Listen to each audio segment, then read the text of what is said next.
দর্শক বন্ধু, এই ধরনের স্কোয়ার বা বর্গ থাকলে আপনারা কি করবেন দেখুন ভালোভাবে। কটি করে সংখ্যা রয়েছে? 3 রয়েছে, তাই 3 দিয়ে দিন। 3 এর আগে কত? 1 2 রয়েছে, জাস্ট এই 1 2টাকে উল্টে দিন, 2 1 করে দিন।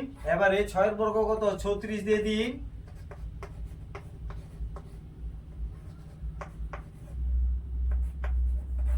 দেখুন হয়ে গেছে।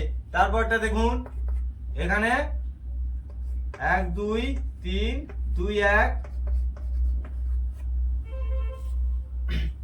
এবারে দেখুন সংখ্যাটা হচ্ছে